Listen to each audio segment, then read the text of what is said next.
Welcome back on the VST channel. In this video I'm going to explore the Samsung S24 Ultra 12 megapixel mode, 50 megapixel mode and 200 megapixel mode. I got some samples for you guys that I want to share and analyze with you, but please take a look at the footage, pause the video and let me know which sample is which. Alright, I know you're honest people and you don't cheat, so now I can fully disclose. What I have on the left is 12 megapixel, what I have in the center is 50 megapixel, and what I have on the right is 200 megapixel, and you can very easily see here the resolutions. Alright, 12 megapixel, almost 6 megabytes, 50 megapixel, almost 20 megabytes, and a whooping size of almost 70 megabytes for 200 megapixel. Now, you might think, why this video, VST? What is the idea? And I'm gonna be very honest with you, the idea is to understand how Samsung is processing using the different camera modes. And by the way, there is also another mode from Expert RAW, which is 24 megapixels, but that's gonna be a whole other video dedicated on Expert RAW. I'm testing in this video the stock camera processing, so I want to analyze the level of the details that the camera is able to capture. Also, what is very important, the color science behind all of this, the processing. Why? Well, because it's very important, or at least it's very important for me, and because I've seen how other phones work, so I want to check how the Samsung S24 Ultra is doing it. So, now, one of the first observations, guys, is I would say I'm happy with the color science, or let's say the color rendition. Although not quite similar, we can see that there is a variance, there is a difference. So a bit more vivid the 12 megapixel mode and a bit more on the cooler side in the 50 and 200 megapixel. But so far so good. What is very important is also to understand what happens with noise, what happens with preserving the detail and the texture. And honestly, I do believe that, yep, the 200 megapixel shot in this case will come out the best, right? You can see that the noise is handled very nicely. Pay attention here, guys. All right, we don't want, or I don't want to get this in the shots, and I don't think this is really dependent only on the megapixels from the photo. I do believe it's more around processing, right? So we still have these very unpleasant halo effects around some of the pictures also here.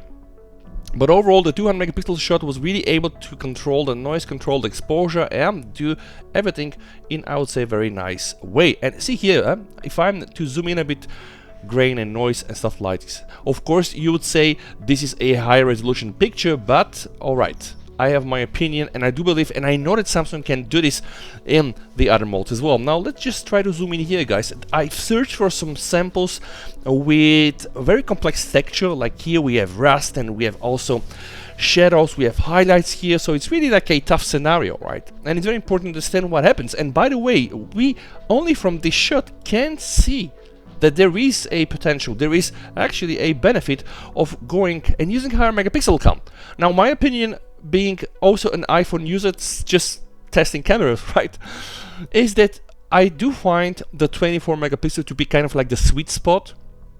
200 is just a lot. It's just, this resolution is crazy, and the file size is absolutely crazy. And this is, again, it's not DNG, it's not RAW, right? This is just a JPEG. It's very compressed. But we have to also agree that, yep, the level of detail is just stunning. Because see here, guys, 12 megapixel, it's already worse here when I'm really zooming in like this. 50 megapixel, tiny bit better, and we have this detail preservation when we reach 200 megapixels. So I would really give Samsung credits to this. Another example is this area here, right? A lot of people will tell you, hey, the 200 megapixel, this is just a gimmick. But the thing is, it's not only a gimmick, it's something that really works. The whole question about this is, am I really going to use this? Because at least in my typical photo usage, I shoot only 12 megapixels, guys. Sometimes I would go and maybe do a 50, right? So I'm not really a person that will shoot like 70 megabytes photos. Alright, let's check some other details. Again, here we have some attempt for graffiti, right? And also, guys, you can see everything here on the background. Of course, with higher detail, we have more information. Now let's check another shot. We have a similar situation here, 12 megapixel on the left side, almost 6 megabytes, 60 megabytes center, 50 megapixel, and this time not 70 but 50 megabytes, almost the 200 megapixel. And by the way, pay attention, guys, I wanted to share this with you. Like, I can confirm that in this picture we start to see some differences, at least in terms of colors. Pay attention to the statue here. I would say that what I've seen on the right has to be a bit more on the greeny side of things. It seems that it's not a tint, right? It's not a hue, but the processing is absolutely different. And in terms of details, we just can make still the same observation. If I am to really zoom in, we lose the detail at some point on the 12 megapixel. It's kind of there with the 50, and we are even able to see what those things are when we're using 200 megapixel. And this is, again, it's just science, right? It's there. So the thing is, how usable is this? But this video is not about this. This video is about having 3 shots from 12 to 50 to 200 that will come out as shot by one camera. Not that one shot will be very yellow, very green, and etc.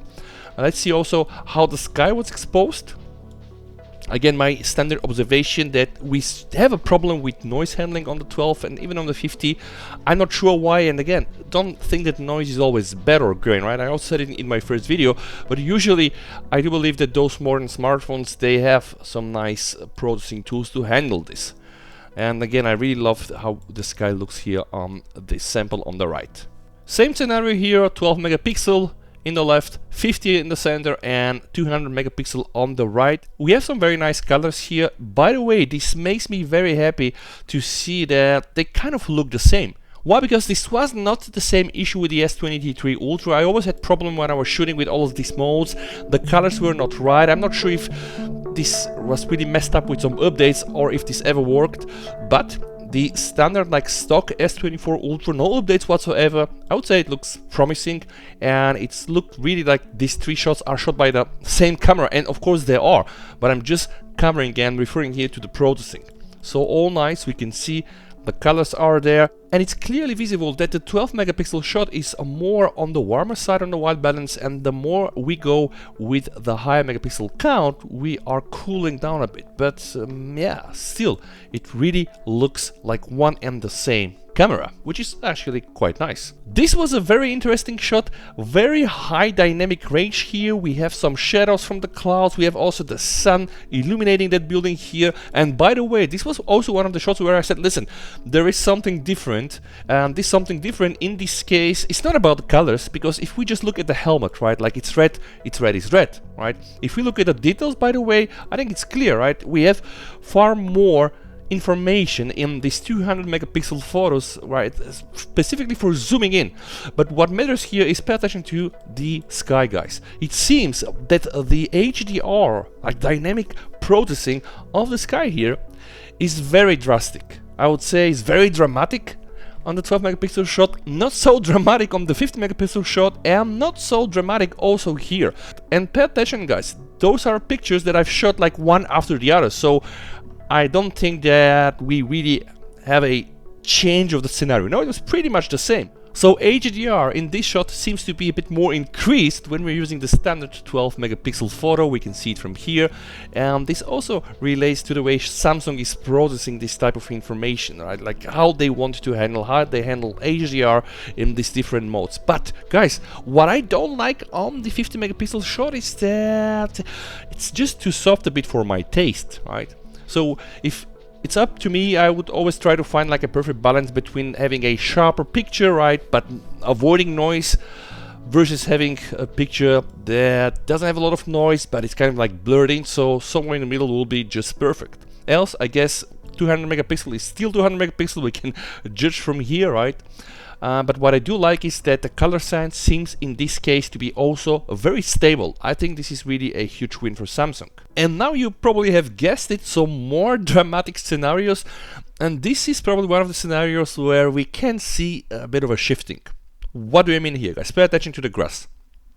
Here we have a grass. Again, I know it's a bit more on the warmer side of the white balance, but it just looks like really this picture is shot from a different frame compared to this picture. This, which is the 50 megapixel, is very similar to what we have here in terms of 200, but this picture, right, everything here looks off. And maybe, right, maybe just the angle wasn't right or whatever, but you can just see if I try to zoom in, and by the way, those pictures, they've been really shot like seconds apart. So I really tried to stick into the very same very, very challenging scenario also. So this was the first time I saw some shifting in the colors, the way they're really processed. Else, the sky, when we see and examine it, it's really rendered beautifully on all shots. The only observation here is that maybe because the sun was really illuminating here at a different angle, we got the phone to render the grass in a very different way to what we have in the 50 and 200 megapixel mode. And yes, another dramatic shot, guys. This time we have the feeling that the 50 megapixel picture is not shot by the same phone as the others. The 12 megapixel color rendition is a bit more aligned to what we see here on the 50. But I just believe in these very, very extreme scenarios where the dynamic range is high and the phone tries to do magic with HDR, this is what happens, right? So again, I cannot 100% say that every time you use 12, 50 or 200 you're gonna get the same results. Pay attention here even to the jacket of this person, right? The colors are off. Now what is the most realistic color? Honestly, I would think that this is it because I was there, I shot it, right? I'm not saying this is bad and this is bad, right? What I'm saying is that in some scenarios where we don't have these extreme conditions, the phone software is able to process everything in the very similar way. So it doesn't really matter if you have like 12 or 50 or 200, but when you make the equation a bit more complex, when you add in factors like this, you increase the dynamic range, right? Then I think it becomes challenging. By the way, see here guys, that's a bird, and here this is an aeroplane, which is fantastic. Yeah, the phone was even able to capture a plane just flying over those buildings. So this is it guys, let me know what you think down below in the comments. Do you like videos like this? If that's your thing, you want to get this exclusive tiny nitty-gritty details, please sub for the channel, this will be appreciated. Stay safe, thanks for watching, VST over and bye.